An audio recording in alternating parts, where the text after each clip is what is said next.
A Tea Party crowd marked Tax Day with a rally at the Texas Capitol. All of us are taxed. At the same time, Governor Abbott met with media across town to reaffirm a promise he made in his February State of the State address. I will reject any budget that does not include genuine tax relief for Texas employers and job creators. We want to reduce taxes in a way that will most profoundly lead to job creation.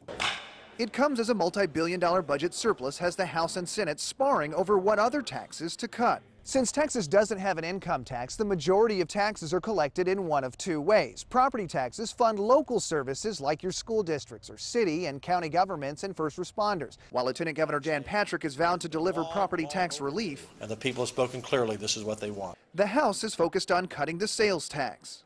Paid by everyone, the sales tax provides roughly half of all revenue collected by the state. With the House and Senate at odds, the question is whether the governor will tip the balance. And I will also insist on property tax reduction for Texans. But today, Abbott said both plans are on the table. When we come to the end of the session, we will have several ways in which we reduce taxes on Texans, totaling around $4 billion or more.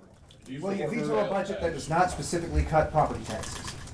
The only veto declaration I've made clear is I will veto any budget that does not include the margins tax.